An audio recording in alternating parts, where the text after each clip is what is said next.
सबकी पीढ़ियां बर्बाद हो रही हैं, बिना नौकरी और बिना अच्छी सैलरी की नौकरी के आप लोग तबाह हो रहे हैं। भारत का युवा कुछ भी हो जाएगा, सांप्रदायिक और जातिवादी बातों के से अलग नहीं होगा। ये नौजवान जो इस वक्त आप हमारा कार्यक्रम देख रहे हैं, वो लोग बुढ़ापे की तरफ जाएंगे और उनका बुढ़ापा खराब हो जाएगा, क्योंकि उनकी जवानी तो कुछ हुई नहीं। जिस तरह से चीन जो अब एजिंग की तरफ बढ़ा है, जिसमें अब ज्यादा बुजुर्ग संख्या है, उनके यहाँ जवानों की संख्या कम हो रही है। अपने देश के नौजवानों के लिए जो स्कूल कॉलेज है उसकी क्वालिटी गिरा दी थी। गुजरात जहां पर खुद प्रधानमंत्री का लंबा शासनकाल रहा है, एक ढंग की यूनिवर्सिटी जिलों में आप नहीं बता सकते हैं। और जब आप बाजार में जा रहे थे तो आपको कम वेतन दिया जा रहा था, ये एहसास करा के कि आप तो लायक है नहीं। और जब भी चुनाव आता है तो आपके कानों में ये बात भरी जाती है कि नहीं नहीं, धर्म के नाम पर वोट देना है, धर्म के नाम पर ये करना है। आपके भीतर कई तरह के भय पैदा कर दिए जाते हैं। नौकरी पाते हुए भी वो गरीब हो रहे हैं और जिनको नौकरी नहीं मिली वो तो गरीब हो ही रहे हैं। नौजवान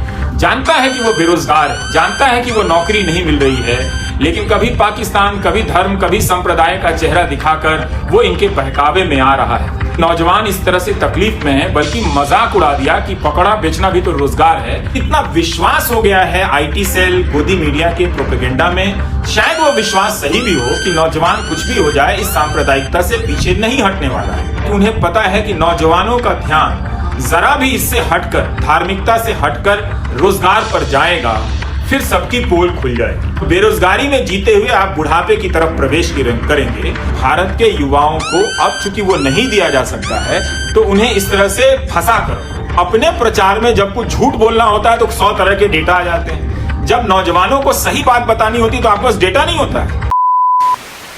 जिस तरह से चीन जो अब एजिंग की तरफ बढ़ा है, जिसमें अब ज्यादा बुजुर्ग संख्या है, उनके यहाँ जवानों की संख्या कम हो रही है, तो चीन क्या किया, उसके जो नौजवान थे, उसकी जो जवानियां थीं, उनको बहुत पैसे के अच्छे काम मिले। इसके लिए चीन ने शिक्षा पर बहुत निवेश किया है। कमाल की उन्होंने यूनिवर्सिटी बनाई है, कमाल की उन्होंने टेक्निकल यूनिवर्सिटी बनाई है, मेडिकल यूनिवर्सिटी बनाई है और हाई क्वालिटी के एजुकेटेड नौजवानों को तैयार किया। जिनका काम भी थोड़ा ज्यादा था, वो बाहर भी नौकरियां करने गए और उनका पगार ज्यादा था, तो अपनी जिंदगी में जवानी के वक्त वो ज्यादा कमाते हुए बुजुर्गियत की तरफ बढ़े, जिससे वो अपना बुढ़ापा थोड़ा आराम से काट सकते थे। भारत में क्या हुआ कि भारत की जो आबादी थी, जिसे प्रधानमंत्री कहते थे कि ये आबादी लाभांश है, डेमोग्राफिक डिविडेंड है, वो कम कमा रही थी। क्यों कम कमा रही थी कि आपने देश के नौजवानों के लिए जो स्कूल कॉलेज है उसकी क्वालिटी गिरा दी थी। बिहार सिर्फ इसका उदाहरण नहीं है, उत्तर प्रदेश भी है, आप देखें राजस्थान भी है, गुजरात जहां पर खुद प्रधानमंत्री का लंबा शासनकाल रहा है, एक ढंग की यूनिवर्सिटी जिलों में आप नहीं बता सकते हैं जो हाई क्वालिटी एजुकेशन देती हो, जो आप नौजवानों को बेहतर तरीके से आज की दुनिया के काम के हिसाब से तैयार करती हो।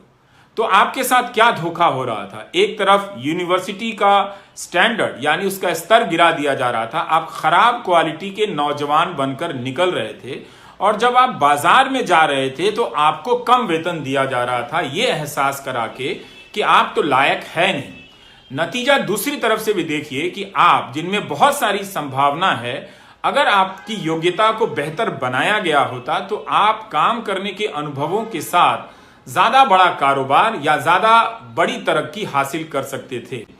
उसके बाद भारत की जो नौजवान हैं, ये नौजवान जो इस वक्त आप हमारा कार्यक्रम देख रहे हैं, वो लोग बुढ़ापे की तरफ जाएंगे और उनका बुढ़ापा खराब हो जाएगा, क्योंकि उनकी जवानी तो कुछ हुई नहीं, अच्छी नौकरियां नहीं मिली। आप इस भरी जवानी में 5 साल 7 साल काटे गए, और जब भी चुनाव आता है तो आपके कानों में ये बात भरी जाती है कि नहीं नहीं, धर्म के नाम पर वोट देना है, धर्म के नाम पर ये करना है। आपके भीतर कई तरह के भय पैदा कर दिए जाते हैं, लेकिन कोई ये नहीं कहता कि आप इतने बार से वोट देते आ रहे हैं तो हम आपके लिए कॉलेज इतना अच्छा बनाएंगे कि आपकी क्वालिटी अच्छी हो, जब आप बाजार में जाएं तो आपको अच्छे स्तर का काम मिले। तो इसलिए आप बेरोजगार बनाए गए दो तरह से, कि आप लायक नहीं बनाए गए तो आपको काम नहीं मिला, और जिनको काम मिला उनको इतना कम मिला कि वो सिर्फ जी सकते थे, सिर्फ जी सकते थे।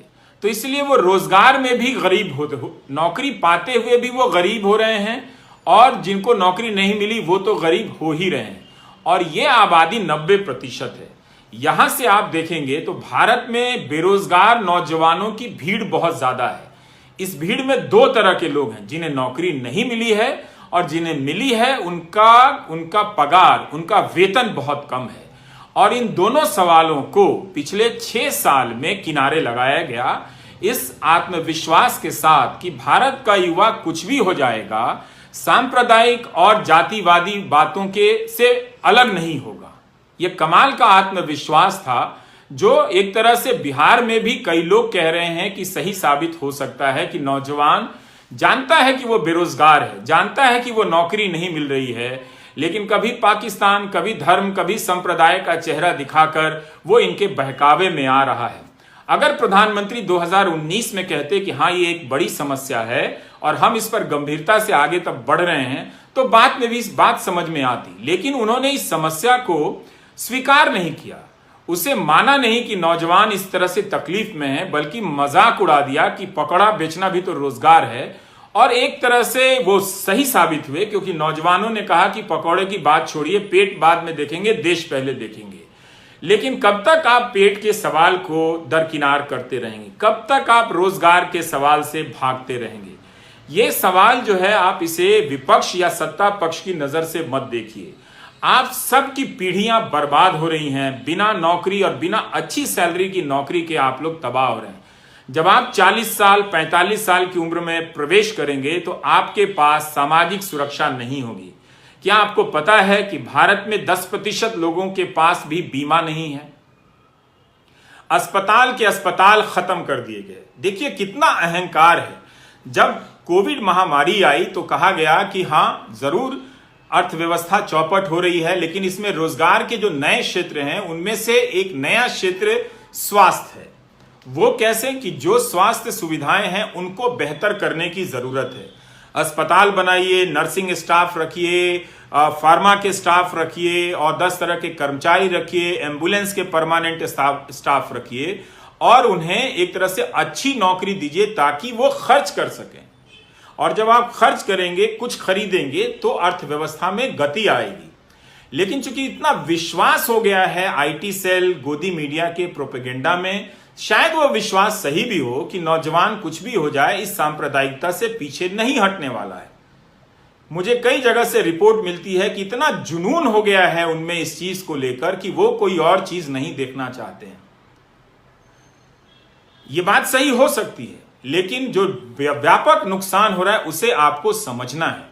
आपको याद होगा कि 2019 में संतोष गंगवार जो श्रम मंत्री थे, उन्होंने कहा काम तो बहुत है मगर योग्य लोग नहीं है। ये इन बात का मजाक उड़ाया गया, जबकि इसे गंभीरता से पकड़ने की जरूरत थी। योग्य क्यों नहीं है? क्योंकि लंगट सिंह कॉलेज में पढ़ाई नहीं होती है, क्योंकि जयप्रकाश नारायण यूनिवर्सिटी में किसी लायक पढ़ाई नहीं होती है। सिर्फ परीक्षा होकर 6-6 साल में लोग बीए कर रहे थे, अब जाकर उसे 3 या 4 साल में किया गया है। लंगट सिंह कॉलेज में भी लोग 18 महीने 2000 के लेट से 2-2 साल के लेट से बीए कर रहे हैं। तिलका मांझी यूनिवर्सिटी का हाल है।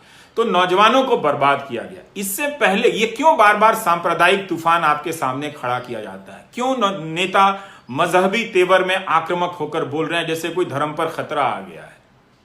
वो इसलिए बोल रहे हैं कि उन्हें पता है कि नौजवानों का ध्यान जरा भी इससे हटकर, धार्मिकता से हटकर रोजगार पर जाएगा, फिर सबकी पोल खुल जाएगी, फिर वो इस भीड़ को नहीं संभाल पाएंगे। थोड़े समय के लिए लोगों ने 17 सितंबर को अगर आप देखेंगे तो प्रधानमंत्री का जब जन्मदिन था तो नौजवानों ने खूब थाली बजाई, लाखों नौजवानों ने ट्विटर पर ट्रेंड किया। लेकिन उन्हें विश्वास था कि जब भी चुनाव आएगा इस तरह की चीजें में नौजवान उसमें भटक जाएगा। आप भटकते रहिए। 6 साल गुजर गए हैं और ये बेरोजगारी उसके 1-2 साल पहले से शुरू हुई थी। अब भी अगर इस बात को अगर आप सभी व्यापक संदर्भों में आगे नहीं बढ़ाएंगे, आप बहुत पीछे जाने वाले हैं। ऐसे भी अर्थव्यवस्था जिस तरह से गिरी है, हम पिछले दशक की जो भी कमाई थी वो तो गंवा ही चुके हैं। अब आने वाला जो दशक है वो भी गंवाने जा रहे हैं। तो एक तरह से आप बेरोजगारी में जीते हुए, 2 तरह की बेरोजगारी आप समझिए कि आपको नौकरी नहीं मिली है, नौकरी मिली है तो इतनी ही सैलरी मिल रही है कि आप मामूली जीवन स्तर जी सकते हैं। तो बेरोजगारी में जीते हुए आप बुढ़ापे की तरफ प्रवेश करेंगे। और अगर ये किताब संतोष मेहरोत्रा की किताब, अगर अर्थशास्त्री लोग हैं इन्होंने लिखी है, अगर इनकी बात सही है तो 2040 के बाद हम सबका बुढ़ापा बहुत खराब गुजरने वाला है। ये व्हाट्सएप यूनिवर्सिटी, ये बकवास, ये ट्रोल कराना, आईटी सेल, अफवाह फैलाना, ये काम नहीं आएगा। तो आप सबको देखना होगा कि जो आप जवान होते हैं, आप ग्रेजुएशन करते हैं, बीए करते हैं, 10th पास करते हैं, तो आपको लगता है कि अच्छे कॉलेज में जाएंगे। आपके जिले में कॉलेज नहीं है, सारा नौजवान बिहार का कोचिंग सेंटर में पड़ा हुआ है, सारा नौजवान वहां बैठा हुआ है। वो फीस भी दे रहा है वहां बीए का सर्टिफिकेट देने के लिए, और वो फीस कोई कम फीस नहीं है, बहुत ज्यादा फीस है। इस तालाबंदी में तो कई जगहों पर फीस बढ़ा दी गई, लेकिन वो असली पढ़ाई के लिए कोचिंग सेंटर में पढ़ा हुआ है जहां मशीनी पढ़ाई हो रही है।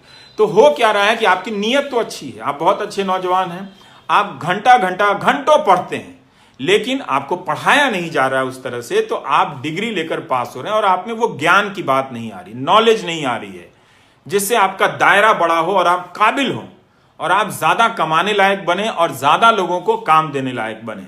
ये एक प्रोजेक्ट चला है कि भारत के युवाओं को अब चूंकि वो नहीं दिया जा सकता है, तो उन्हें इस तरह से फंसा कर रखो। और वो सही भी है, जिस तरह से आईटी सेल के बहकावे में लोग ट्रोल करने लगते हैं। तो आप समझिए, अभी सरकार कहती है कि कमजोर रूप से आर्थिक तबके को आरक्षण दे दिया गया। जब नौकरी नहीं होगी तो आरक्षण मिलेगा कहां? ये बताइए ना कि आपने इतनी नौकरी दी और आपके कमजोर आर्थिक तबके के लोगों को आरक्षण देने से इतने लोगों को नौकरी मिला जो पहले कम। तो आपको अपने प्रचार में जब कुछ झूठ बोलना होता है तो 100 तरह के डेटा आ जाते हैं। जब नौजवानों को सही बात बतानी होती तो आपके पास डेटा नहीं होता है। इसीलिए जो रोजगार का डेटा था वो खत्म कर दिया गया। आज कोई सरकार की तरफ से रोजगार का डेटा नहीं आता है। जो नेशनल सैंपल सर्वे से आने वाला था वो डेटा नहीं आया। वो आया भी तो कई महीनों के देरी से आया और उसको इस तरह से गड़मड़ कर दिया गया कि वो बात ही उस पर चर्चा नहीं हुई। अब जो डेटा आता है वो CMI से आता है और उसके डेटा के हिसाब से तो बेरोजगारी दर बहुत ज्यादा है। इस किताब के हिसाब से तो 2018 में ही 17-18 में ही बेरोजगारी दर 17% है। अब आप अपने आसपास के नौजवानों को गर्दन मोड़कर देखिए, इधर उधर ताक कर देखिए, तो पता चलेगा कि कितने लोग बेरोजगार हैं।